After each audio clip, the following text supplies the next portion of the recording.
베드로전서 3장 18절부터 22절에 대해서 오늘 나누고자 하는데요. 오늘 제목이 새로운 제목입니다. 종말과 재림 1.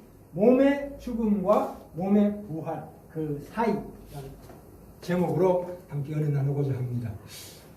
전번 시간에 우리가 이제 이 종말이라고 했을 때는 종말을 역사적으로 볼 때 시작이 있고 과정이 있고 완성이 있다고 그랬습니다. 그러니까 예수님 초림, 예수님 처음 오실 때 초림 2000년 전에 오셨죠.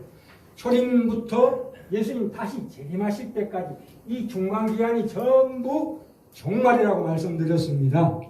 근데 우리가 종말이라 그러면 시간적으로 종말을 계산하는 것은 사실은 옳지 않습니다. 그래서 누가 시간적으로 종말을 따지는 분이 있거든 그분 말씀은 듣지 마십시오. 시간적이 아닙니다. 시간 따지는 것은 옳지 않다. 비성경적이다. 이건 뭐냐면 이 종말이라는 것은 따지고 보면 이 에스컬레이터와 같아요. 계단 같다고 이해하시면 됩니다. 이건 순서적으로 완성으로 갈 수밖에 없다 이거예요. 우리 구원으로 비유해 보면 구원의 시작, 구원 받았다, 구원 받고 있다, 그 과정, 구원의 완성된다 해서 결국은 이 재림할 때야말로 비로소 우리의 몸이 부활합니다. 몸이 부활해요. 지금은 어떻게? 예수 믿는 사람은 뭐가 부활했습니까? 영이 부활했은 겁니다. 그렇죠? 영의 부활. 이거는 영의 부활입니다. 그렇죠? 우리가 구원의 시작을 볼 때는 우리는 영이 부활했습니다만 육신은 그대로예요. 그래서 이 죽음이라는 것은 말하자면 이 영혼과 몸의 분리예요. 분리라고요.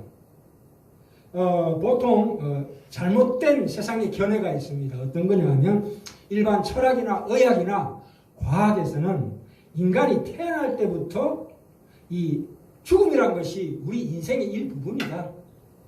이미 태어날 때부터 죽음의 씨앗을 가지고 태어났다. 이렇게 얘기합니다만 아닙니다. 아니에요. 우리가 보통 봄에 세상이 돋고 꽃이 피고 하는 걸 보고 굉장히 우리가 하나님 은혜에 대해서 감탄하고 있지만 사실은 그것은 우리의 부활에 비견될 바가 아니다 이거예요. 그렇게 이해하시는 것은 아직 짧다.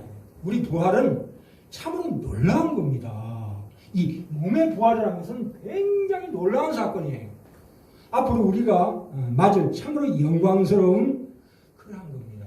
우리가 먼저 한번 따져볼게요. 그러면 우리가 결론적으로 이 마지막에 몸의 부활로 말미암아 갈 수 있는 천국과 지옥이 있는데요. 물론 여기 중간에 우리가 그 영혼의 부활로 말미암아 우리가 이 종말이라는 것은 개인적으로 볼 때는 죽음입니다. 그렇죠? 예수님 오시기 전에 내가 거의 다반사로 죽지요. 그러니까 이 죽음이라는 것은 나의 종말이에요. 그렇죠?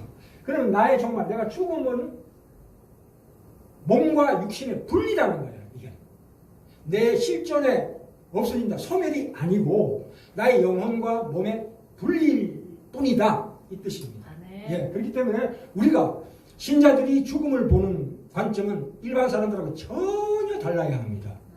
그러면 자, 이 천국과 지옥은 과연 뭐냐에 대해서 잠깐 말씀드리고자 하는데요. 보통 그 불교나 힌두교에서는 이 구원을 그들 말로는 몸을 벗어나는 걸로 이해합니다. 육신은 다 죄덩어리니까 몸을 벗어나자. 그래서 고행을 하고 산에 가서 도 닦습니다만은 기독교는 그게 아니다 이거예요. 우리의 몸의 구속을 기다리는 거예요. 이게 구속원이에요. 구원의 완성이죠. 우리 몸의 구속을 말하자면 이게 구속이 뭐냐면 구원이라고 합니다. 구원의 완성을 기다려야 한다 이 말입니다. 그죠?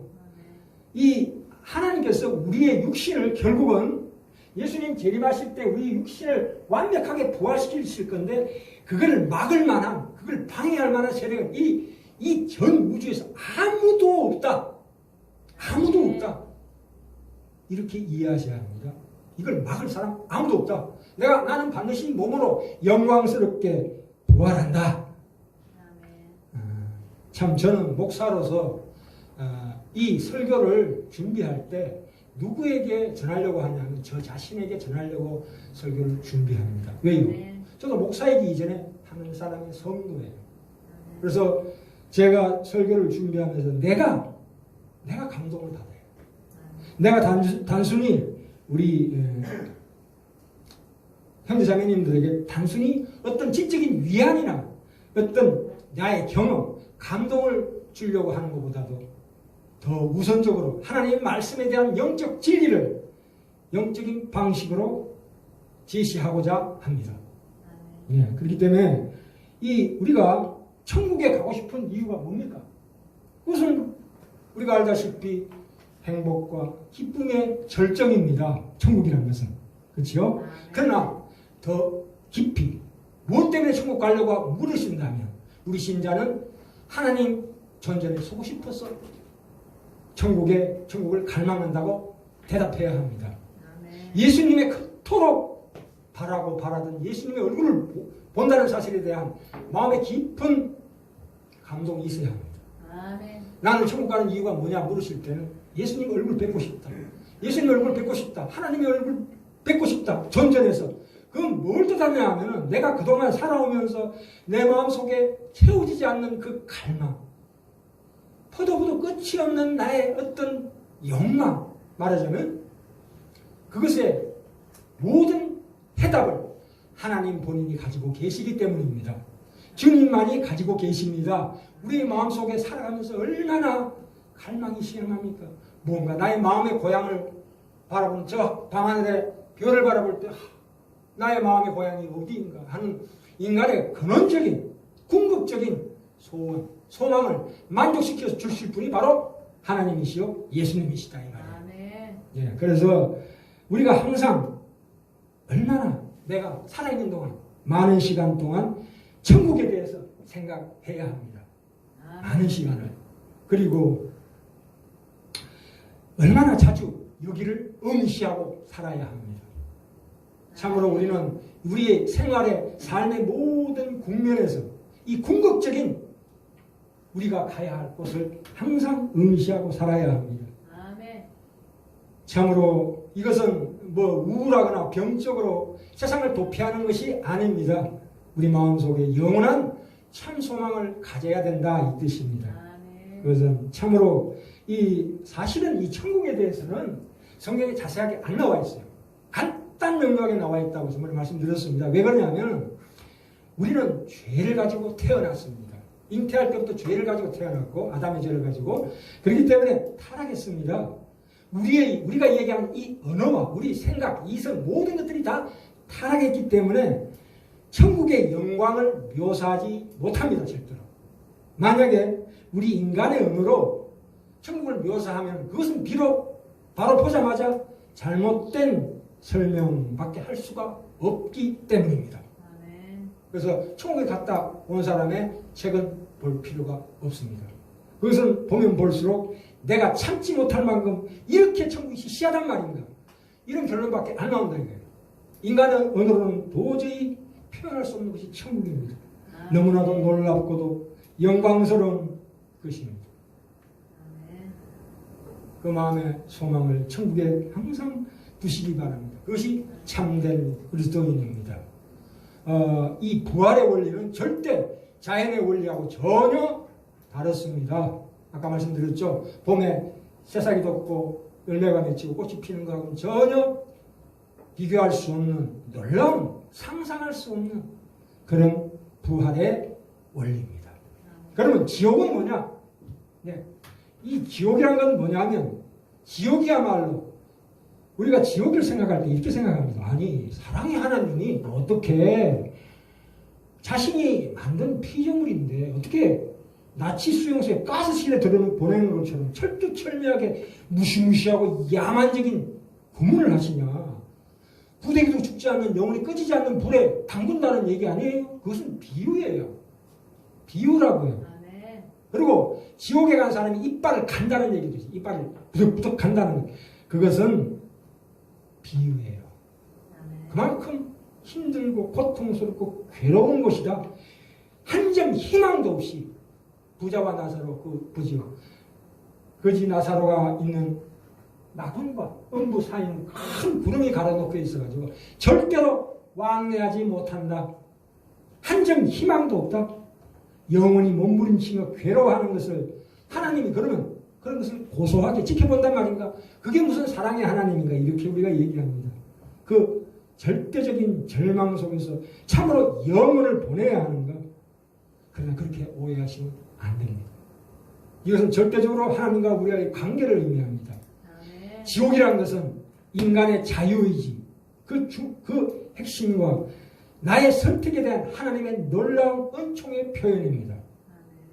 그래서 인간이 저지를 수 있는 최악의 죄는, 이 삶을 살아가면서 인간이 저지를 수 있는 최악의 죄는 하나님을 무시하는 거예요.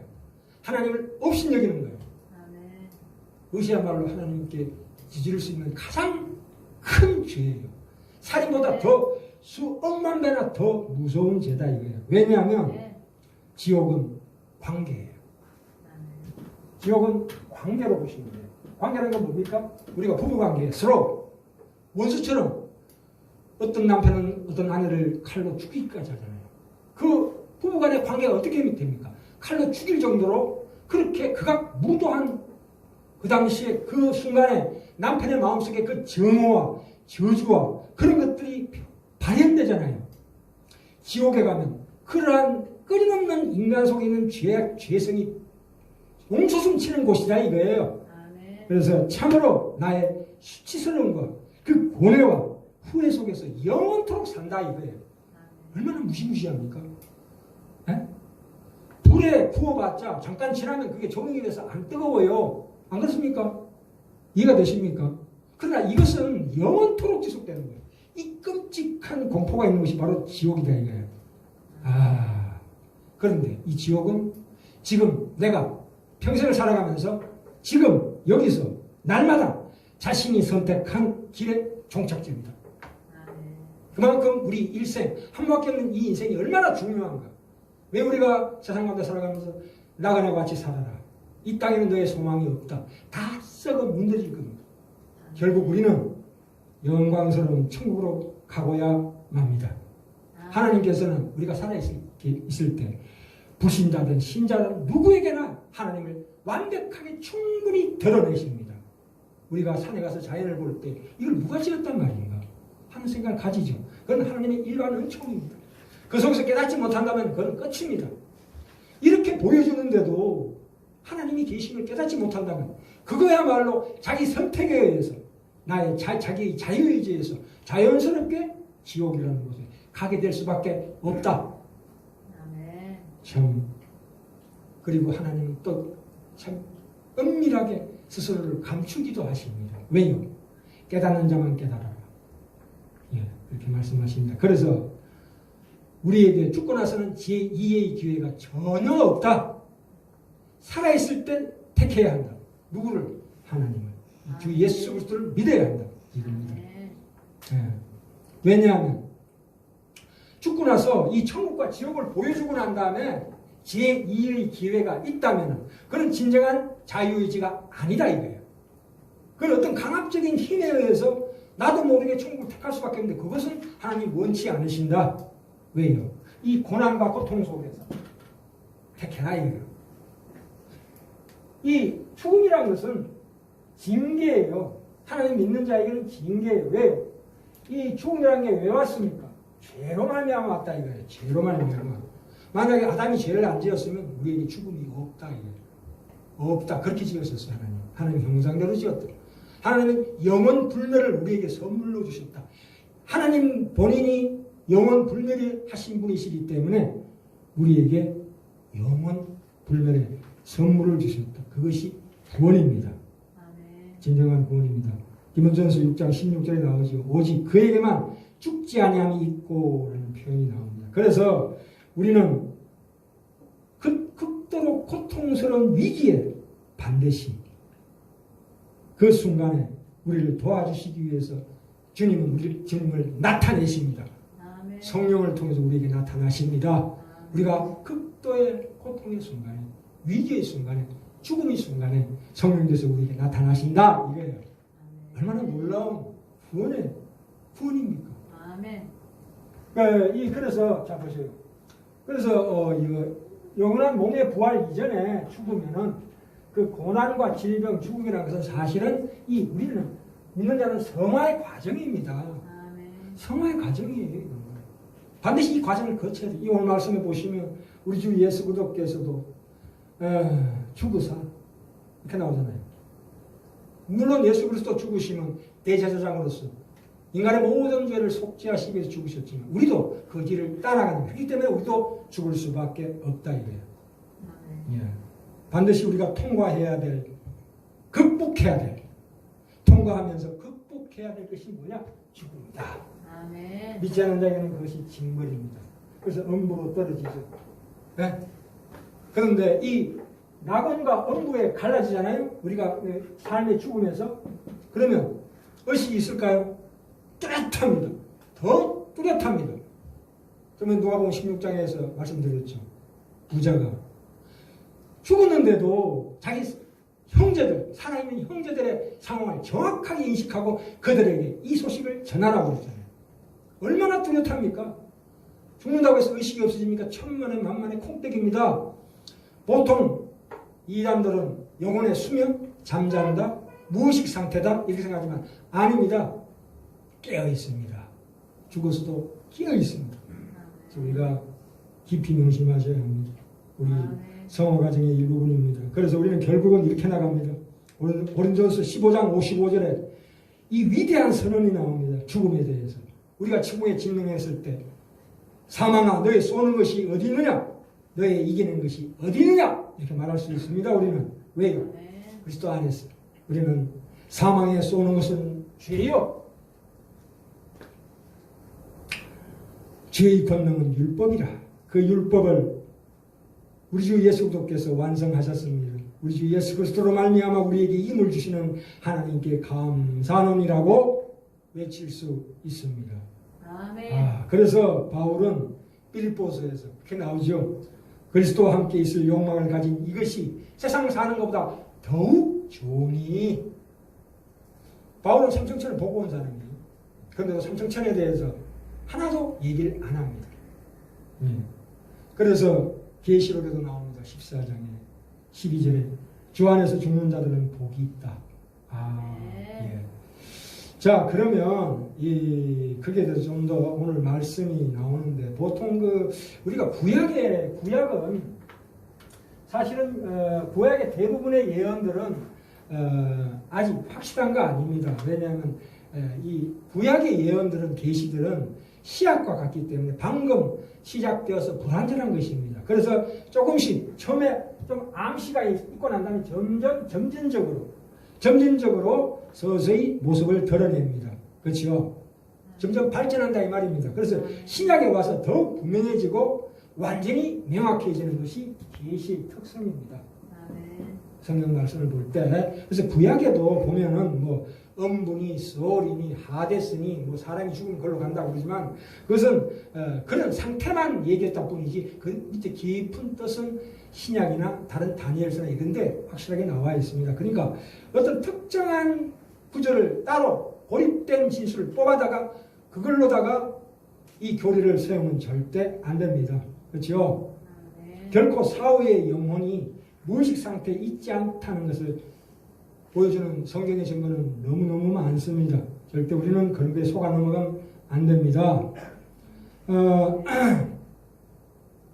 왜 그러냐면 전번에 마태복음 17장 1절부터 8절에서 제가 기독교의 핵심 교리에서 밝혔듯이 변화산에서 예수님께서 흘문산에 사도 베드로와 요한을 데리고 갔을 때 그 자리에 주님의 얼굴이 변화된 모습으로 누구를 만났습니까?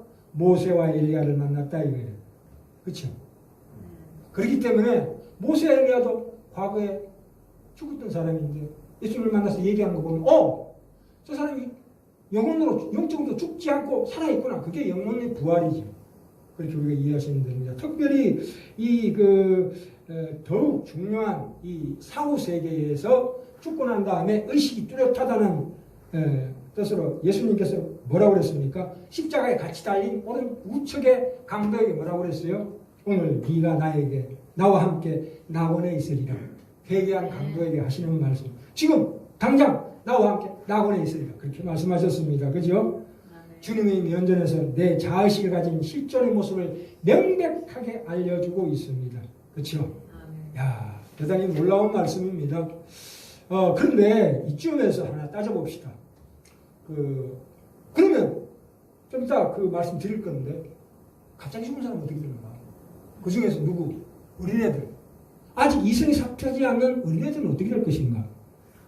여기 책갈피 꽂아놓으시고요. 저쪽 돌아갑시다. 구약 사무엘하 12장으로 갑시다. 야, 이 사무엘하 12장은 굉장히 깊은 뜻이 있습니다. 왜냐하면 이 다윗 아시죠? 사무엘하 12장. 이 다윗 왕이 되고 난 다음에 자기 부하 장군 우리아의 아내 밧세바와 간통을 했습니다. 그 당시 왕은 그 권력이 너무나 크기 때문에 자기 부하의 아내를 취함에도 불구하고 본인이 그것이 죄라고 생각하지 않았어요. 그렇죠? 그래서 하나님께서 선지자 나단을 다윗에게 보내셔서 얘기합니다. 부자가 양과 소가 많은데 그에게 손님이 왔는데 자기 양을 잡지 않고 저 가난한 새끼 암양을 기르고 있는 그 가난한 자, 아들이 하나 있는데 그 아들과 이 새끼 암양을 같이 아들과 딸처럼 받들어 모시고 있는 그 양을 뺏어다가 잡아 죽였습니다. 그랬더니 다윗이 뭐라고 했어요? 우리나라에 그런 나쁜 놈이 있는가? 당장 죽여라. 그랬더니 나단이 뭐라고? 바로 당신입니다. 충격받은 거죠. 그래서 다윗이 시편을 거의 대부분을 지었다는 거 아니에요. 그 회개의 기도예요. 그 회개의 기도. 그런데 이 다윗의 첫 번째 그 밧세바의 사이에 난 아들이 있어요. 아들이 이래 만에 죽어버려요. 왜요? 나단이 예언했거든요. 당신의 죄를 말미암아 네 첫 아들은 죽는다. 그래서 죽었어요. 죽고 난 다음에 뭐라고 그랬습니까? 이 12장 23절 볼까요?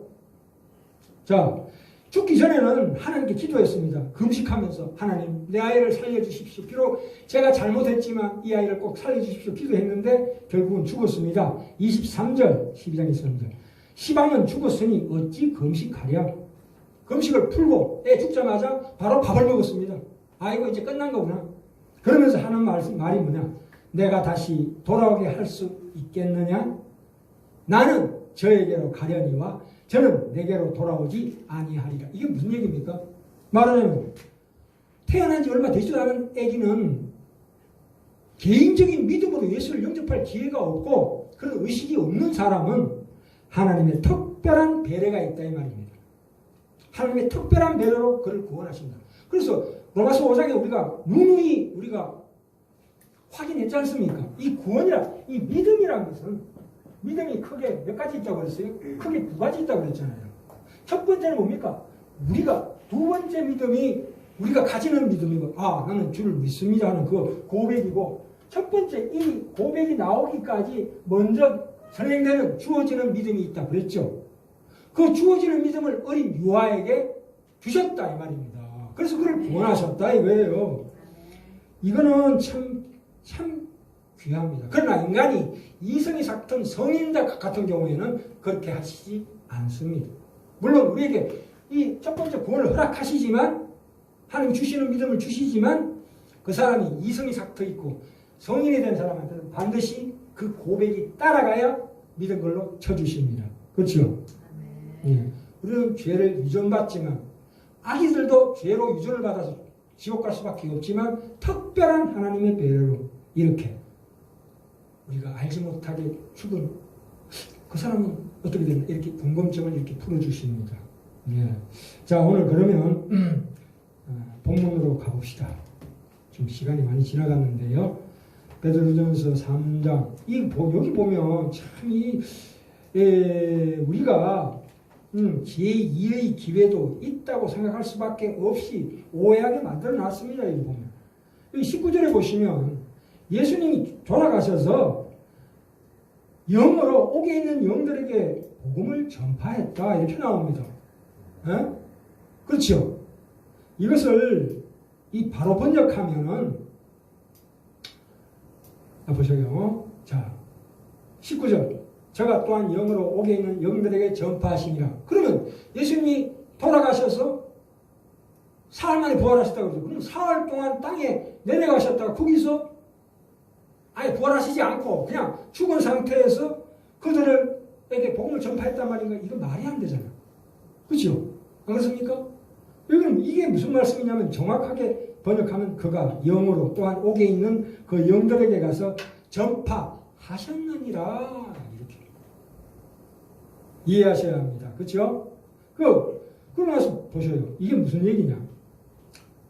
그러면 누구에게 전파하셨다고요? 20절 보시죠. 20절. 자, 그들은 누구라고요? 옥에 있는 영들이 누구라고요? 그들은 전에 노아의 날 방주 예배할 동안 하나님이 오래 참고 기다리실 때 순종치 아니하는 자들이라. 순종치 아니하는 자들에게 줄 것이에요.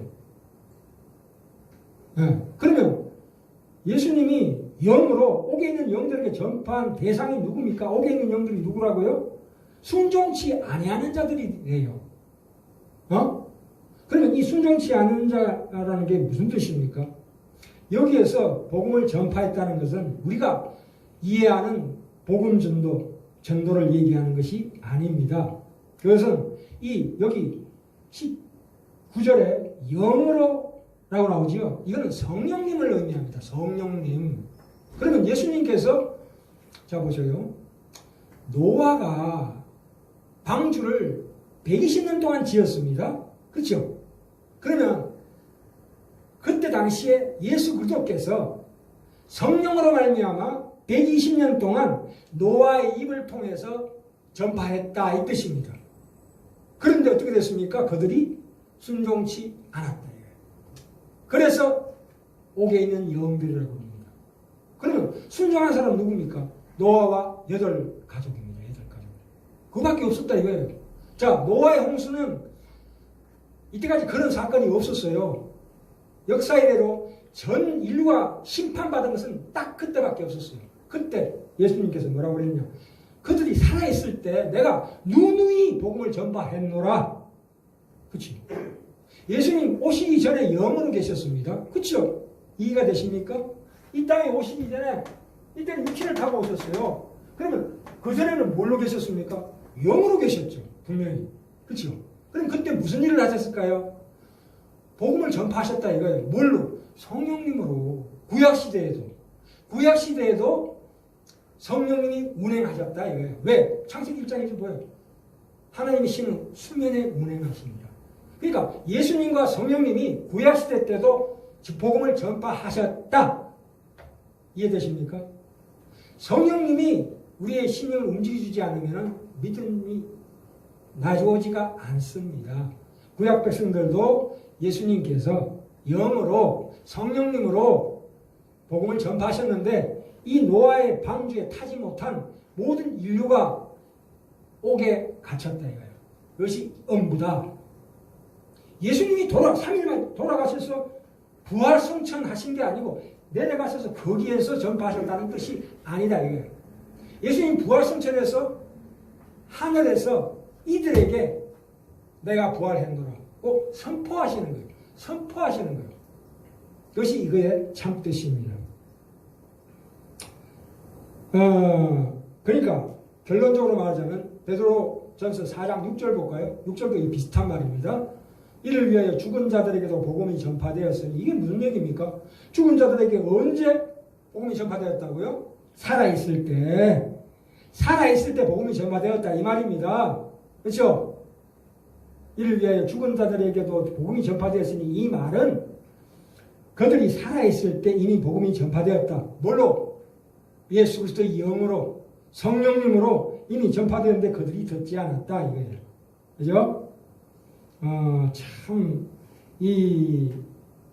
그러니까 그들이 그때는 복음을 받아들이지 않았을 때 살아있었는데 지금은 죽었다 이 뜻입니다.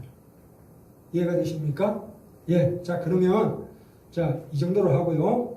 오늘 가장 중요한 말씀이 남아 있습니다. 같이 읽도록 하겠습니다. 베드로전서 4장 12절로 갈까요? 12절부터 19절까지. 베드로전서 4장 12절부터 19절까지 자 같이 읽도록 하겠습니다. 사랑하는 자들아 너희를 시련하고 하려고 오는 불시험을 이상한 일 당한 일 같이 이상히 여기지 말라. 이 불시험이 뭐예요? 이 죽음, 질병 이런 것들이 불시험입니다. 그런 것이 왔을 때 이상하게 생각하지 마라 이거예요. 13절 오직 너희가 그리스도의 고난에 참여하는 것으로 즐거워하라. 아멘. 이는 그의 영광을 나타내실 때 너희로 즐거워하고 기뻐하게 하려 함이라. 아멘. 자 14절 너희가 그리스도의 이름으로 욕을 받으면 이 욕을 받으면 뭡니까? 고난, 질병, 죽음 그쵸? 받으면 복 있는 자로다 그쵸? 안 그렇습니까? 우리는 아멘. 우리의 성화 과정에 그런 걸 통과하게 만드십니다. 그걸 기뻐하십니다. 우리에게 고난을 주시고 질병을 주시고 죽음을 주시는 것 자체가 우리의 복이에요. 믿는 자들은 이렇게 바라봐야 합니다. 아멘. 영광의 영 곧 하나님의 영이 너희 위에 계심이라. 너를 붙들고 계심이라. 걱정하지 마라. 16절 봅시다. 16절 여기서부터 같이 읽읍시다. 만일 그리스도인으로 고난을 받은 적 부끄러워하지 말고 도리어 그 이름으로 하나님께 영광을 돌리라. 하나님 집에서 심판을 시작할 때가 되었나니 만일 우리에게 먼저 하면 하나님의 복음을 순종치 아니하는 자들의 그 마지막이 어떠하며 순종치 아니하는 자의 그 마지막 지옥입니다. 18절 자 이게 굉장히 중요합니다. 또 의인이 겨우 구원을 얻으면 경건치 아니하는 자와 죄인이 어디서리요. 자 우리가 의인입니다. 하나님으로부터 의인으로 칭함을 받았는데 겨우 구원을 얻으면 말이 안 되지요. 겨우 고난받고 질병받다가 이게 무슨 구원이에요. 그걸 너희 극복할 수 있는 하나님의 은혜가 너에게 임한다 이 뜻이에요. 아멘. 이해가 되십니까? 그래서 19절 보세요. 19절 같이 크게 한번 읽읍시다. 그러므로 하나님의 뜻대로 고난을 받은 자들은 또한 선을 행하는 가운데 그 영혼을 미쁘신 주물주께 부탁할지어다. 우리는 어떻게 해야 됩니까? 나의 영혼을 하나님께 부탁하나이다. 끊임없이 이 기도를 드리시오. 주여 아멘. 저를 이 시험을 통과할 때, 이 불시험을 통과할 때 능히 극복할 수 있는 믿음을 주시고 하나님 행복하고 기뻐하게 하여 주시옵소서. 우리는 죽음을 맞이할 때 기꺼이 어서 오시옵소서. 제가 가나이다. 천국은 침략하는 자의 것이라. 이해되십니까? 네. 이 말씀으로 저와 우리 형제자매들 다 은혜 받길 간절히 소망합니다.